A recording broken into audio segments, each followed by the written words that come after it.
मणिमहेश कैलाश के लिए आखिरी पवित्र छड़ी का प्रस्थान हुआ। बताते चले कि वैसे तो इस पवित्र यात्रा के दौरान सैकड़ों की संख्या में लोग इस छड़ी के साथ चलते हैं, लेकिन इस बार कोरोना महामारी के कारण कई भक्तवत्सल्य लोग इस धार्मिक कार्य में अपनी भागीदारी नहीं निभा सके। बता दें कि लोगों की संख्या कम होने के बावजूद भी पूरे धार्मिक रस्मों को निभाते हुए बाबा चरपटनाथ जी की इस छड़ी को निकाला गया। 9 नाथों में एक नाथ बाबा चरपटनाथ, जो कि बाबा भोलेनाथ जी के सबसे प्रिय भक्तों में से एक थे, जिनकी कीर्ति को सारी दुनिया मानती है। बताते चले कि मणिमहेश कैलाश मानसरोवर की खोज बाबा चरपटनाथ ने ही की थी और भगवान शिव ने प्रसन्न होकर बाबा चरपटनाथ को अपना त्रिशूल देते हुए उनसे ये वादा भी लिया कि राधा अष्टमी के दिन तुम्हें ये त्रिशूल लेकर मणिमहेश आना होगा।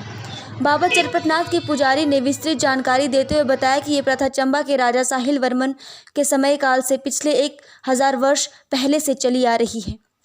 वैसे तो इस प्राचीन देवभूमि चंबा में हर महीने कोई न कोई त्यौहार या फिर मेले का आयोजन होता ही रहता है, पर मणिमहेश कैलाश भोले से जुड़ी लोगों की आस्था देखते ही बनती है। इस बारे जब लोगों ने बताया कि मणिमहेश कैलाश की ओर प्रस्थान करने वाली इस छड़ी का इतिहास सदियों पुराना है। लोगों ने बताया कि यहाँ से 2 छड़ियाँ मणिमहेश के लिए हर साल निकलती हैं। एक छड़ी दशनामी अखाड़े से तो दूसरी बाबा चरपटनाथ के शाही स्थान चंबा से निकलती है। इन लोगों ने बताया कि बाबा चरपटनाथ जी चंबा के राजा के गुरु थे और ये छड़ी जब चंबा से निकलती है तभी ये मेला शुरू होता है और इस छड़ी के शाही स्नान के साथ ही ये मेला समाप्त होता है। यहाँ के अन्य प्रबुद्ध लोगों ने बताया कि इस बार कोरोना को लेकर काफ़ी लोग एहतियात बरते हुए हैं। उन्होंने बताया कि इस बार चाहे अंतर्राष्ट्रीय मिंजर हो या फिर मणिमहेश की पवित्र यात्रा, सब कुछ फीका ही देखने को मिला, इसलिए सब लोग हताश हैं। इनको लेकर लोग अब अगले साल में आस लगा रहे हैं कि भगवान करे अगले साल सब कुछ ठीक हो और आस्था रखने वाले लोग इस मणिमहेश की यात्रा को ठीक से कर सकें। ओम नमो नारायण। कल भाद्रो महीने की 6 तारीख को श्री चरपटनाथ मंदिर से श्री चरपटनाथ जी की छड़ी राधा कृष्ण मंदिर जुलाखड़ी के लिए निकली। यह छड़ी आज भरमौर पहुंचेगी। कल उसके बाद हड़सर के लिए रवाना होगी। उसके बाद यह छड़ी 24 तारीख को गौरीकुंड पहुंचेगी। वह 25 तारीख को सप्तमी के दिन मणिमहेश डल झील के पास पहुंचेगी। उसके बाद शिव चेलों के डल पार करने के बाद स्नान इत्यादि के बाद यह छड़ी परवी के दिन स्नान करवा के वापस कुटिया की ओर रवाना होगी। 1000 सालों से कोई छड़ी चलती आ रही है। राजा साहिल वर्मन के टाइम में श्री चरपटनाथ जी घूमने निकले थे, वह उन्होंने उसी समय कैलाश की खोज की थी। उसके बाद चतुर्मुखी जो शिवलिंग है वहाँ पे वो श्री चरपटनाथ जी ने स्थापित किया था। वह इससे प्रसन्न होकर महादेव शिव जी ने उन्हें त्रिशूल भेंट किया था। वह उनसे वादा लिया था कि आपको हर साल राधा अष्टमी के दिन यह त्रिशूल लेके मणिमहेश आना होगा। उसके बाद ही राधा अष्टमी का स्नान पूर्ण माना जाएगा।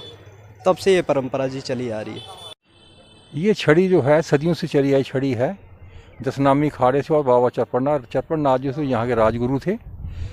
और जो मणिमहेश मेला उससे पहले ये छड़ी यहाँ से प्रस्थान करती है। प्रस्थान के जगह जगह ये रुकती है, पर मेन जाके ये भरमौर में रुकती है। भरमौर से बाद ये जब शाही स्नान होता है उससे एक दिन पहले ये मणिमहेश पहुँचती है।